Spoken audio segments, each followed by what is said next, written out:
तो उनसे परिचर्चा के दौरान जो मुझे सूचना प्राप्त हुई, जो मैंने ज्ञान अर्जित किया, उसके आधार पर जो संस्कृत में जो कुछ मुझे उपलब्ध सामग्री थी, ग्रामम गच्छन् तृणम स्पृशति न्याय से मैंने उसे कवर अप किया है और कोशिश करूंगा उसी उडुप के सहारे मैं नैया से पार उतर जाऊं।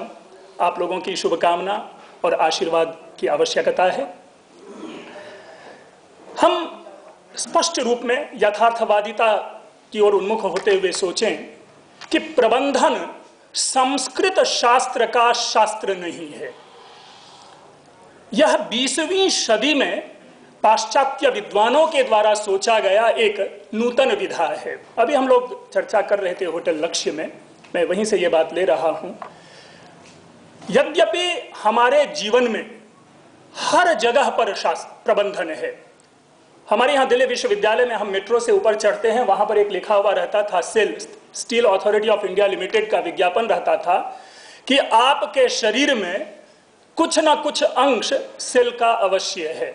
तो वहां तो कुछ ना कुछ कह रहे हैं, लेकिन मेरा यह कहना है कि हम मानव जीवन के प्रत्येक तत्व में कुछ ना कुछ नहीं बल्कि पूरी तरह से प्रबंधन व्याप्त है। वो जो कहा जाता है न्याय में, यत्र यत्र धूम्रः तत्र तत्र वह्निः, उसी प्रकार की अगर बात आप कह लें कि यत्र यत्र मानव जीवनम तत्र तत्र प्रबंधनम, तो अतिशयोक्ति नहीं होगी।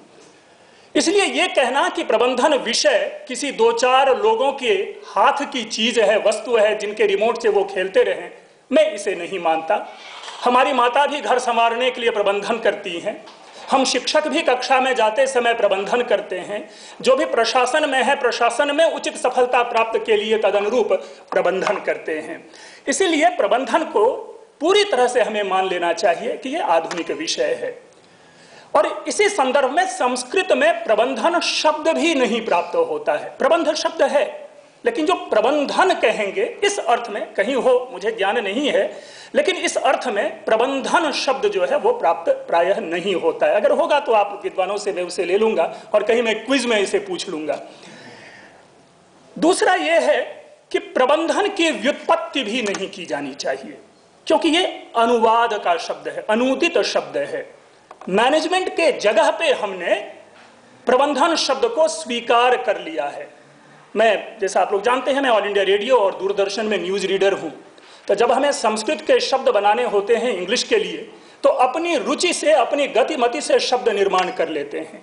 इसी तरह मैनेजमेंट के लिए शब्द भी लोग अपने अपने ढंग से अनुवाद कर सकते हैं, लेकिन चूंकि यह स्थापित शब्द हो गया है अब, इसलिए हम इसे प्रबंधन लेके चलते हैं। इसलिए प्रबंधन की व्युत्पत्ति की आवश्यकता नहीं है कि उस व्युत्पत्ति के आधार पर ही हम प्रबंधन शब्द को समझें।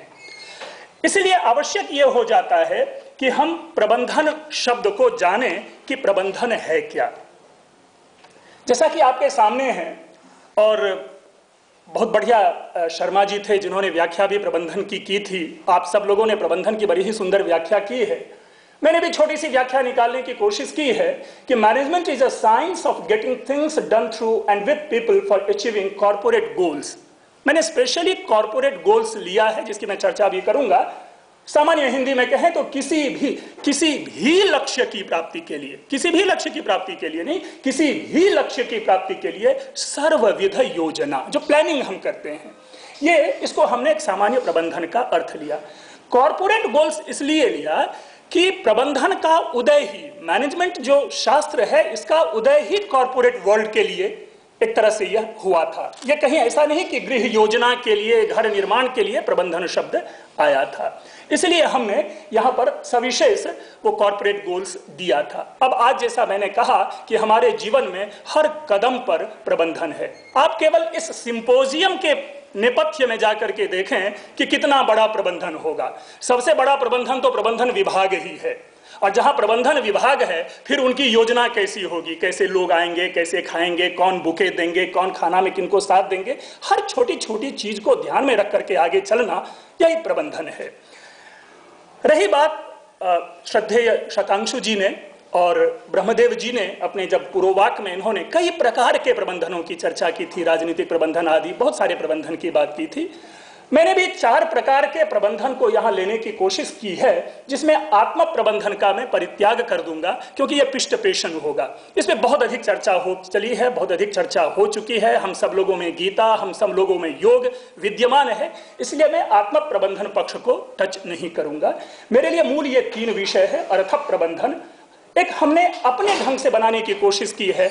आकस्मिक प्रबंधन हो सकता है, इसके लिए आप लोग कुछ और भी शब्द हमें दें। मैंने ये जो डिजास्टर मैनेजमेंट होता है ना, इसके लिए आपदा प्रबंधन वो लोग शब्द प्रयोग करते हैं, लेकिन मैंने इसको आकस्मिक इसलिए दिया है कि अचानक अभी जैसे अब मैं आऊं लक्ष्य होटल से यहां तक और मेरे चप्पल का फीता टूट जाए, अब इस स्थिति में हम क्या करेंगे? या तो वहां किसी से धागे मांगेंगे बांधने के लिए, तो वो जो है वो कुछ आकस्मिक प्रबंधन की स्थिति है, जिसका संबंध हम जोड़ेंगे गीता में जिन 5 तत्वों की चर्चा है उसमें जो आखिर दैव शब्द आया है, हम उनसे उसको जोड़ने की कोशिश करेंगे जब वह विमर्श का विषय होगा। एक हमने और शैक्षणिक प्रबंध को भी यहां लिया है। वो इसलिए लिया है, मेरा इसके पीछे अपनी योजना ये है कि चूंकि हम शिक्षा परिषद में आकर के बोलने के लिए आए हैं और मैं जहां भी कहीं गया हूं इस एजुकेशनल मैनेजमेंट पे हमने चर्चा नहीं सुनी है। कोई भी इस विषय को टच नहीं करता है। वो सामान्य रूप से निकल जाते हैं वित्तीय प्रबंधन, तो सामाजिक प्रबंधन, राजनीतिक प्रबंधन आदि ऐसे ऐसे विषयों को, और नहीं कुछ तो आत्म प्रबंधन पर बोल करके वो सेमिनार परिसंवाद वहीं खत्म हो जाता है। इसीलिए मैंने शैक्षणिक प्रबंधन लिया है, क्योंकि जब मैंने देखा, जब मैं पढ़ रहा था, तो आदिकाल से भी शिक्षा के लिए एक प्रबंध है, मैं उसकी चर्चा करूंगा। हम प्रश्न सोचते हैं, इससे पहले कि मैं एक और बात करूं, जरा सोचिए लाइफ इंश्योरेंस कॉर्पोरेशन के विषय में। इनका उद्देश्य वाक्य क्या है? योगक्षेमम वहाम्यहम्। योगक्षेम शब्द से भली भांति परिचित है, अप्राप्तस्य प्राप्ति ही और प्राप्तस्य रक्षणम। देखिए, ये उस समय की व्यवस्था है जब मैनेजमेंट नहीं आया है मार्केट में। LIC उससे पहले अपना साख पूरी तरह से जमा चुकी है और उस समय इन्होंने अपना उद्देश्य वाक्य बनाया। थोड़ी सी आप तुलना करें कौटिल्य अर्थशास्त्र से, वहां से उन्होंने केवल 2 शब्द लिया है, अप्राप्तस्य प्राप्ति और प्राप्तस्य रक्षणम। लेकिन कौटिल्य अर्थशास्त्र में आगे ये बात आगे बढ़ती है, रक्षितस्य विवर्धनम और विवृद्धस्य पात्रे विनियोगः। अगर आप इसे सूत्रात्मक शैली में जाने तो इसे हम इस रूप में कह सकते हैं, अप्राप्तस्य प्राप्ति प्रथम सूत्र, प्राप्तस्य रक्षणम द्वितीय सूत्र, रक्षितस्य विवर्धनम तृतीय सूत्र और विवृद्धस्य पात्रे विनियोगः, ये 4 सूत्र है। वस्तुतः LIC हो या कोई भी बीमा कंपनी है, काम चारों वही करती है। जो ये 4 सूत्र हैं, जो हमें प्राप्त नहीं है उनको प्राप्त करवाना, जो प्राप्त हो गया उसको बचाना, जो बचा हुआ है उसको बढ़ाना और जो बढ़ गया है उसे वापस करना। इसी संदर्भ में मैं यह कहूं कि कल ही मेरा मैच्योर होके एक LIC का मुझे मेरे उसमें आया है। तो ये देखिए कि जिस समय हमने दिया और कल जो हमें मिला तो वो क्या है? विवृद्ध की स्थिति है और पात्रे विनियोग, सत्पात्रे नहीं है, पात्रे विनियोग है।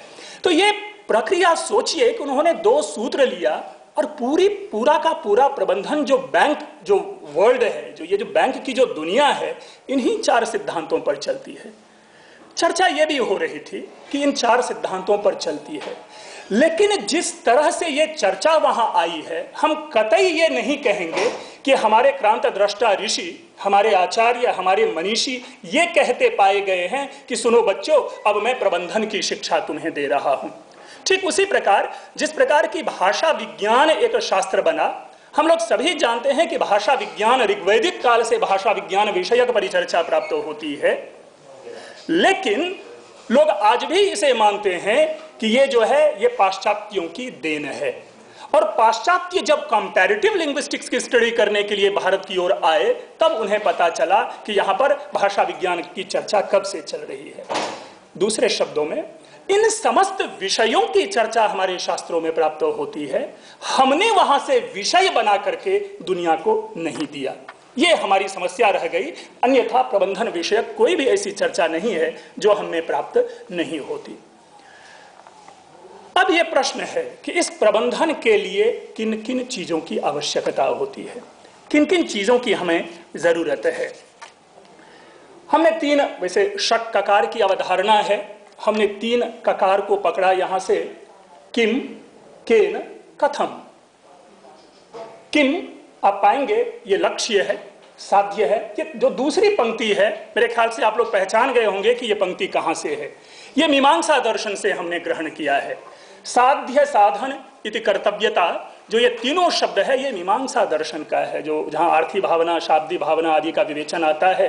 मैं उस मीमांसा परक अर्थों की चर्चा यहां नहीं करूंगा, मैं केवल अपने प्रबंधन के क्षेत्र में इसकी चर्चा करूंगा।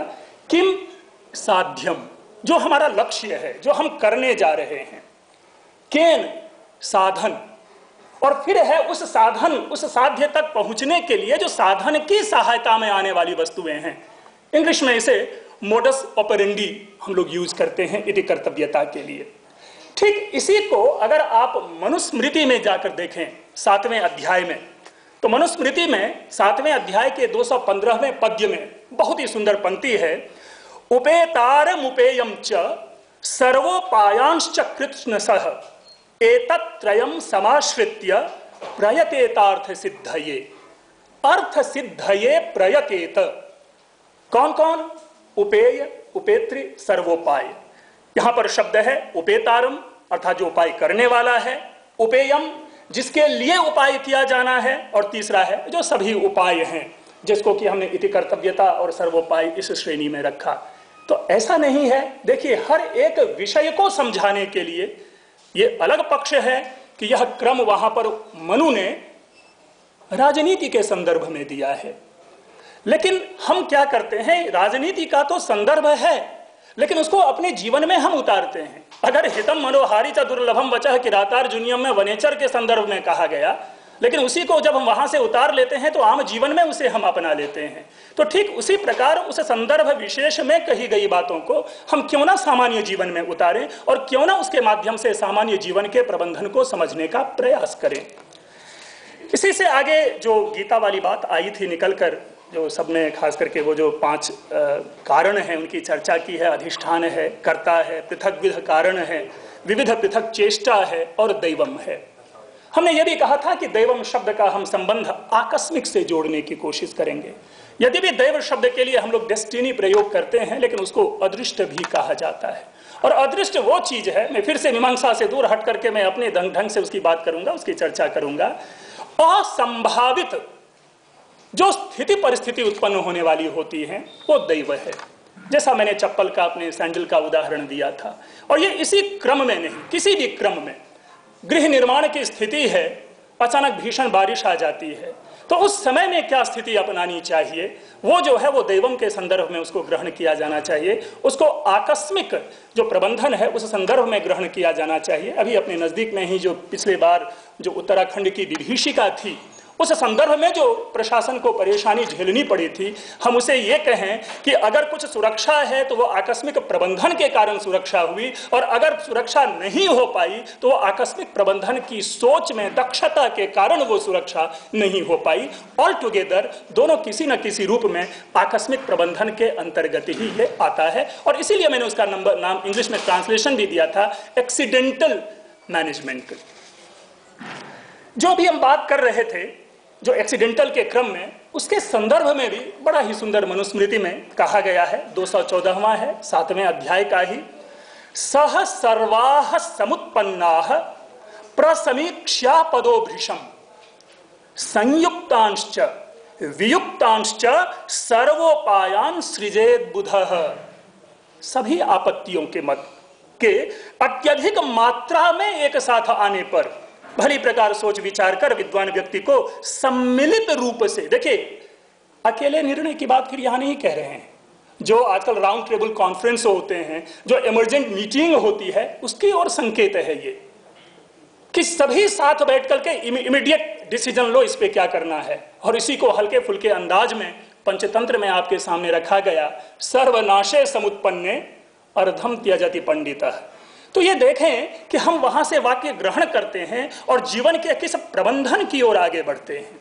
कहीं ना कहीं मैं पुनः यही कहूंगा, हमने इस विषय को टच नहीं किया कि यह प्रबंधन जिसका पेटेंट हमारे साथ होना चाहिए था, जिस पर स्वामित्व हमारा होना चाहिए था वो विदेशियों के हाथ में है।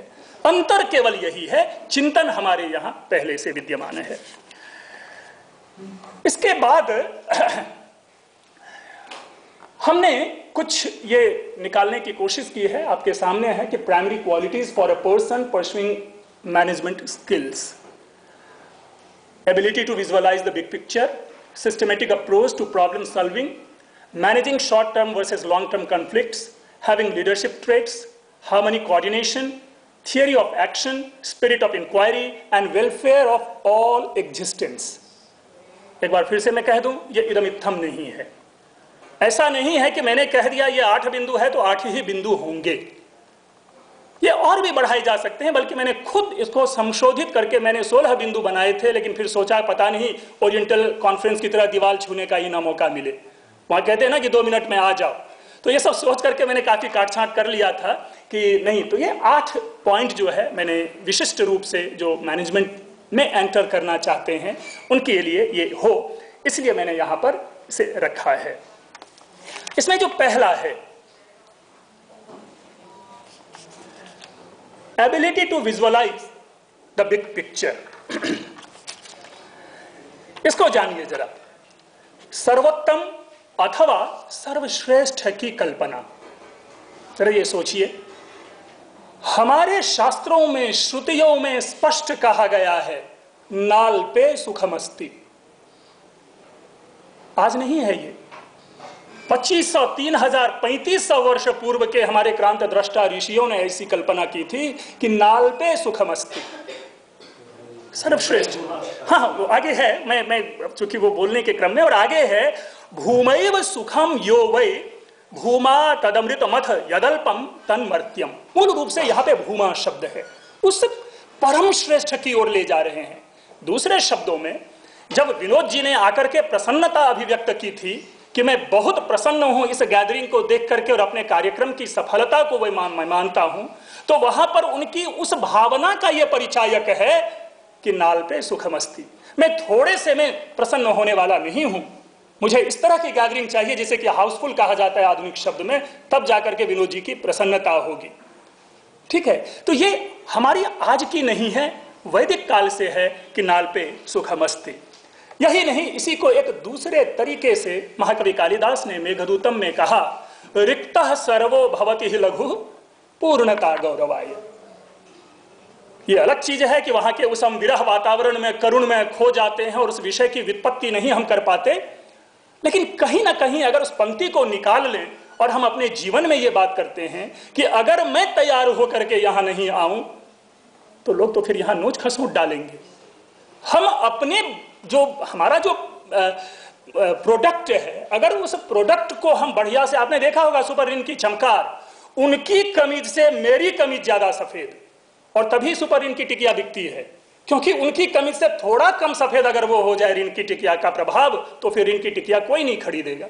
तो ये एक बाजारू जो बातें आती हैं, जो जुमले आते हैं, वो भी उसी पे चलता है, नाल पे सुखमस्ती। तो ये जो चीज है, और हत्वा वा प्याप्स्यसि स्वर्गम आदि की बातें काफी चर्चा हो गई है, इसलिए गीता के उन विषयों को मैं छोड़ रहा हूं यहां पर। दूसरा आप देखेंगे कि systematic approach to problem solving, समस्या के समाधान के लिए व्यवस्थित कार्यशैली।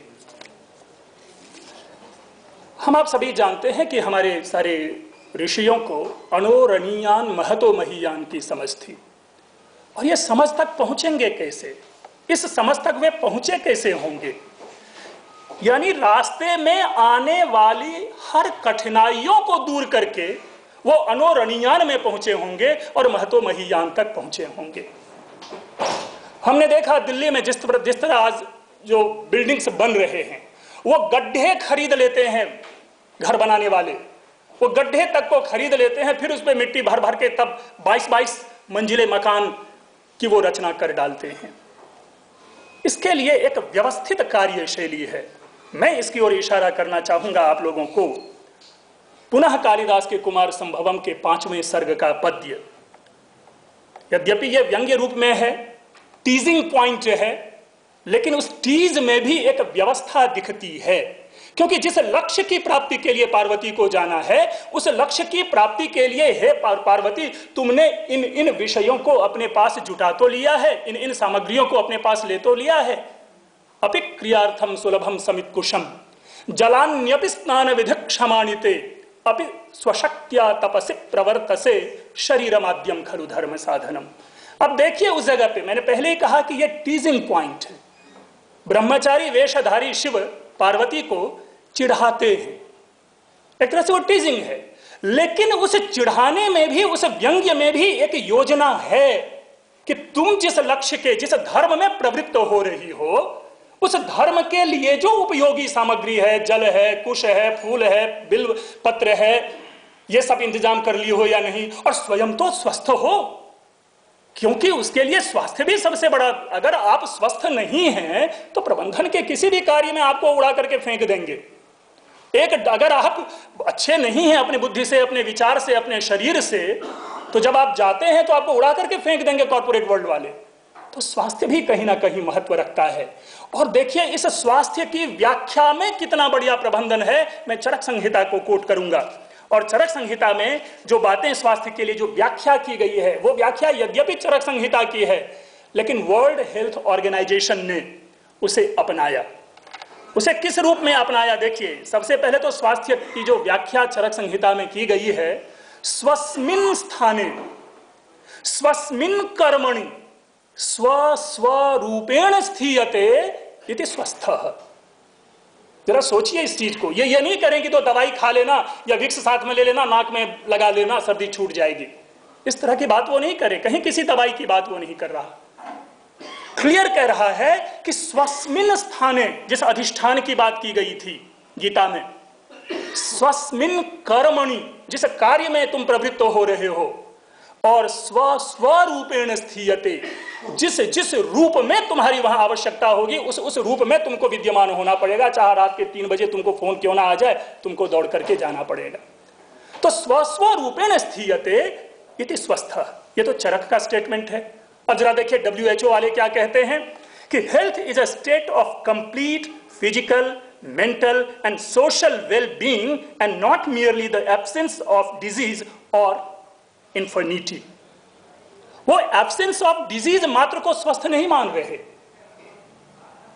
यही चीज यहां पे चरक संहिता में, फिर कहूंगा, उस समय की सोच और ये आधुनिक परिभाषा। हालांकि ये नहीं कहा जाना चाहिए, लेकिन क्या हम ये नहीं कह सकते कि हमारी ही बातों का अपनी भाषा में इन्होंने प्रस्तुतिकरण कर दिया? तो ये चीज, इसलिए जो बार बार पंक्ति आती है संस्कृत शास्त्रों के विषय में, मैं बहुत अधिक नहीं बोलूंगा, प्रबुद्ध विद्वान है, लेकिन इतनी बात तो जरूर मैं कहूंगा कि जिन खोजा तिन पाइयां गहरे पानी पैठ, और जो बौरा डूबन डरा रहा किनारे बैठ। ये अक्षरशः जो है न केवल अन्य विषयों के संदर्भ में, बल्कि प्रबंधन के भी संदर्भ में यहाँ पर 100% जिसको कहते हैं एज इट इज जो है ये फॉर्मुलेट हो रहा है। तीसरा जो हमने लिया था वो है managing short term versus long term conflicts. अल्पावधिक और दीर्घावधिक जो संघर्ष है उसके प्रबंधन को लेकर के हम चर्चा कर रहे हैं। शॉर्ट टर्म प्लान आता है, लॉन्ग टर्म प्लान आता है। आपको देखेंगे कि जितने भी आज फोन करते होंगे कि सर ये नया मार्केट में आया है, आपको 5 साल में ये डबल हो जाएगा, कोई कहता है 7 साल में डबल हो जाएगा। जो हमें 5 साल वाला लगता है हम वहां जाकर के खरीदते हैं।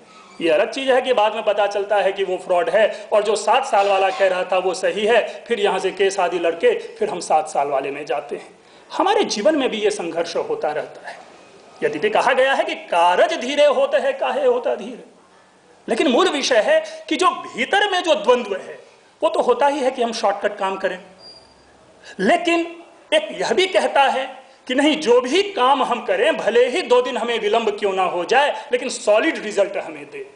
ये भीतर में हमारा संघर्ष चलता रहता है। उसी के लिए आप देखेंगे कि पूरा का पूरा जो है एक आप ईशावास्योपनिषद का दर्शन जो है वो तो दर्शन है। मैं प्रबंधन के संदर्भ में इस दर्शन की बात करूंगा। अविद्यया मृत्युम तीर्थवा विद्यया अमृतमश्नुते।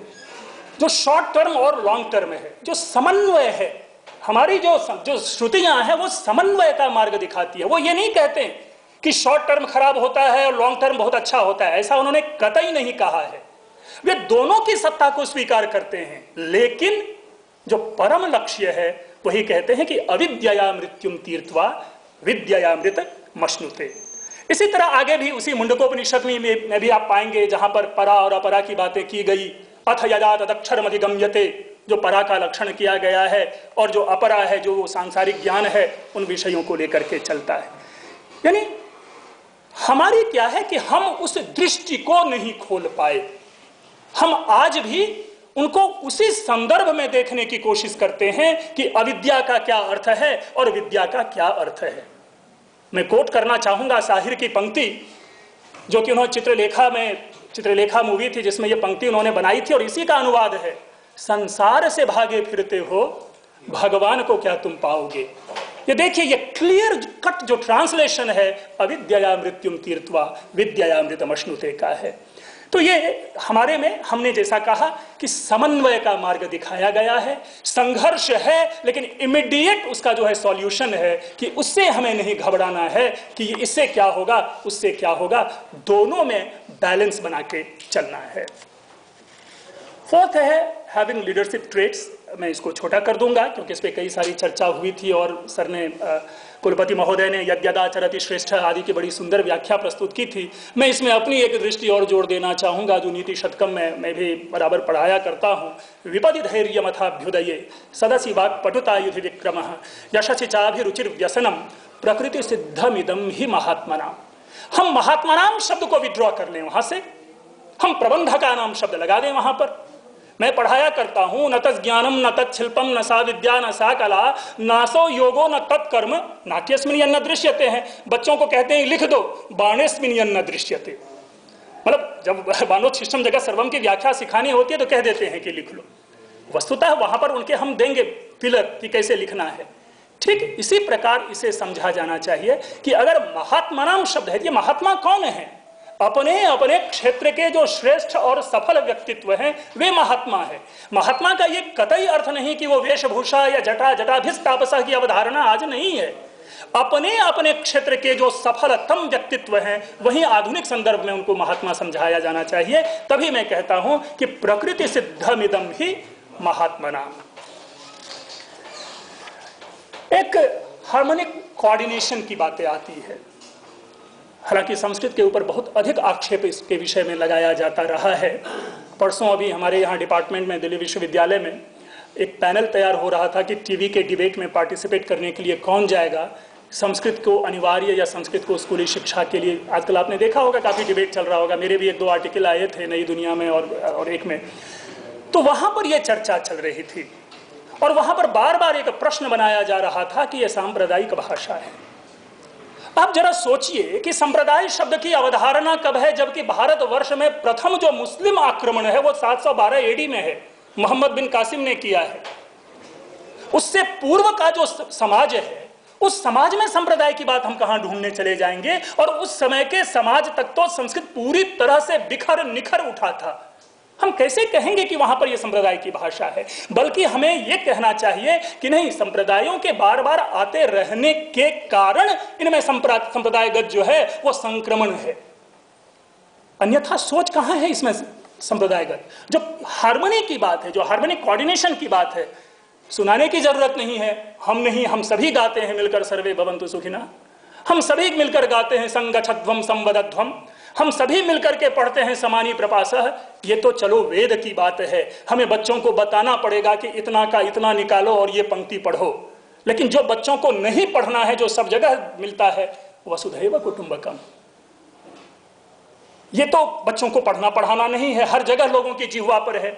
यत्र विश्वम भवत्येकनीडम, ये जो कहते हैं कि जो पूरी तरह से जो हार्मोनिक अप्रोच होता है वो हमारे ऋषियों ने दर्शाया है। जिस समय जो वस्तु विद्यमान होता है उस समय उसी वस्तु की व्याख्या होती है। और उस समाज में चूंकि इस प्रकार का कोई वर्ग वैविध्य नहीं था, कोई वर्ण भेद नहीं था इस प्रकार का, जिस प्रकार की सांप्रदायिकता की बातें आरोपित की जाती है कि अन्य किसी दूसरे वर्ग की भाषा ये नहीं पढ़ सकते, ऐसे लोगों के लिए ये चीज जरूर बनता है कि हमारा एक निश्चित समय तक तो हमने तो संप्रदाय देखा ही नहीं। हमारी जब भाषा चल रही थी उस समय कहाँ संप्रदाय था कोई भाई? और संप्रदाय की व्याख्या मैं अब शब्दों में कैसे करूं? जब से ये जो दूसरे और तीसरे जो सो कॉल्ड हम कह लेते हैं कि मुस्लिम आ जाते हैं, क्रिश्चियन आ जाते हैं, तब जाकर के संप्रदाय की बात बनती है। लेकिन उस समय भी जबकि हमारे समाज में संप्रदाय नहीं है, उस समय की हार्मनी को देखिए, सर्वे भवन्तु सुखिनः, कहां सबकी बात हो रही है? सर्वे शब्द है और सर्वे की व्याख्या आप लोग भली भांति जानते हैं। यहां पर सर्वे का मतलब केवल मानव मात्र नहीं है, बल्कि पशु पक्षी भी है उसमें। तो कहां पर हम किसी के प्रति वर्ग भेद, संप्रदाय भेद या किसी प्रकार की जो हार्मनी की भावना, जो डिसहार्मोनिक अप्रोच लेकर के नहीं चलते। और यही तो हमारे शास्त्र ने, यही हमारी संस्कृति ने और यही हमारे पूर्वजों ने हमें सिखाया है।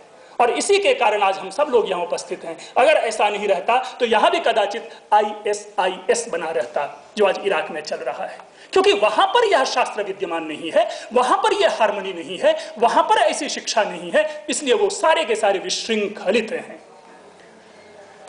नेक्स्ट, थियरी ऑफ एक्शन, इस पे भी बहुत सारी बातें, कई सारी चर्चा आ गई है। कर्मवाद है, बहुत अधिक लंबा चौड़ा इसमें नहीं लेना है, लेकिन अप्रोच ही देखिए कहां से प्रारंभ होता है। मैं गीतावाद की बात करूंगा बस थोड़ा सा 2 मिनट में, और मैं निकल आता हूं, मैं जो मेरे लिए ठीक है। मैं दो या 3 बिंदु और करूंगा, बस 2 बिंदु, छोटा छोटा कर्मवाद को छोड़ रहा हूं। कुर्वन्नेवेह कर्माणि आदि हमने लिया था, क्योंकि मैं गीता को इसलिए नहीं मानता, क्योंकि मैं मानता हूं कि गीता उपनिषद के ऊपर भाष्य है। वहीं से यह पंक्ति ली गई है, कर्मण्येवाधिकारस्ते मा फलेषु कदाचन। आप पाएंगे चरे वेति कुरु कर्मैव उत्तिष्ठ जागृत प्राप्य वरान निबोधत। तो ऐसी ऐसी जो बातें हैं, हमारे तो रक्त में जो है वो कर्मवाद है, और हमें बचपन से ऐसा सिखाया जाता रहा है। एक और चीज है, आप देखेंगे केवल हम ही बात करते हैं समस्याओं के समाधान के लिए शांति समझौता। आप मेरा इशारा समझ रहे होंगे। आज अमेरिका होता तो घर में घुस करके निकाल लेता है, अमेरिका होता है पूरे इराक को नेस्त नाबूद कर देता है। मतलब वहां पर शांति का अप्रोच है ही नहीं। और हमारे यहाँ तो अंगद, भगवान श्री कृष्ण शांति के ही प्रतीक रहे हैं। हर अंतिम से अंतिम मोमेंट तक के लिए 1 दौर नहीं, 2 दौर नहीं, बार बार शांति संदेश भेजा है। और जब बात नहीं बनी तब आकर के, इसीलिए हमारे यहाँ जो वादे जायते तत्वबोध है, ये एक बहुत ही, जिसको कह सकते हैं कि ये प्राइसलेस हमारे पास जो है, ये हमारे सिद्धांत हमें ये प्राप्त है अपने यहाँ से। चाहे वो प्रश्नोपनिषद लें, नचिकेता यम संवाद लें, क्योंकि संवादों के आधार पर समस्या का समाधान होता है। मैं थोड़ा सा शैक्षणिक की बात कर लेता हूँ और मैं विश्राम ले लूँगा, क्योंकि मैंने भी काफ़ी लंबा चौड़ा बना लिया था। और बड़ा अच्छा एक उनका था स्टेटमेंट महादेवन जी का। तो महादेवन जी आप जानते होंगे, बेंगलोर यूनिवर्सिटी में मैनेजमेंट के प्रोफेसर हैं, और उन्होंने एक बड़ा अच्छा एक जगह स्पीच में कहा था कि जब वे बच्चों को पढ़ाते हैं तो वो यहीं से शिक्षा प्रारंभ करते हैं। मैं वो पेज अगर मिल जाता है ठीक है, अन्यथा मैं छोड़ लूँगा इसे। सारे मिल गए, कोई बात नहीं, छोड़िए। चलिए अंत इसी से करते हैं। जो शांति की बात हमने शुरू की थी, हमारे यहाँ यह भी अवधारणा है, अंत भला तो सब भला, वेलफेयर ऑफ ऑल एग्जिस्टेंस की बात आती है। सर्वजन हिताय सर्वजन सुखाय की चर्चा आती है। परोपकारः पुण्याय की बात की गई है। यस्तु सर्वाणि भूतानि आत्मन्येवानुपश्यति सर्वभूतेषु चात्मानं ततो न विजुगुप्सते की बातें की जाती है। आत्मवत् सर्वभूतेषु यह पश्यति स पंडितः की बातें की जाती है। और इन सब का समग्र विश्लेषण करें तो एक पंक्ति निकल कर आती है, एक पद्य निकल कर आता है, और वह पद्य है कौटिल्य अर्थशास्त्र का। क्या कहता है? प्रजा सुखे सुखम राज्ञः प्रजानां च हिते हितम नात्म प्रियम हितम राज्ञः प्रजानां तो प्रियम हितम। फिर से मैं कहूंगा कि राज्य, जो राजा शब्द है, इसको हम विड्रॉ कर लें। अब भारतीय संस्कृति में नाटकों का, काव्यों का अवसान देखें, उसी शांति से, उसी सुख से, उसी प्रसन्नता से अवसान करते हैं। ये हमारी प्रकृति है और ये हमारी प्रवृत्ति है। इसलिए अगर यूं कहा जाए कि संस्कृत के में प्रबंधन का अन्वेषण करना, ये मेरे लिए ये कहना तो जरूर रिसर्च का विषय है, लेकिन ये इतना कठिन विषय नहीं है कि जिसके लिए हम ये कहें कि संस्कृत में प्रबंधन नहीं है। ऐसा कहने वाले से मेरा विरोध है, मैं ऐसा नहीं मानता। और मैं स्पष्ट रूप से मानता हूँ कि आदिकाल से लेकर के, हमने आज के भी मॉडर्न कुछ 2-4 उदाहरण लिए थे, उनको बताने की अब जरूरत नहीं है, कि सब जगह बार बार हम उस योजना के तहत ही चलते हैं, हम अपने परम लक्ष्य की प्राप्ति के लिए संलग्न रहते हैं। अंत में इतनी बात मैं जरूर कहना चाहूँगा, मैं सदा अंत करता हूँ रामधारी सिंह दिनकर जी की पंक्ति से कि तू मौन त्याग कर सिंहनाद, रे तपी आज तप का न काल। तू मौन त्याग कर सिंहनाद, रे तपी आज तप का न काल। नव युग शंख ध्वनि जगा रही, तू जाग जाग मेरे विशाल, तू जाग जाग मेरे विशाल। Thank you.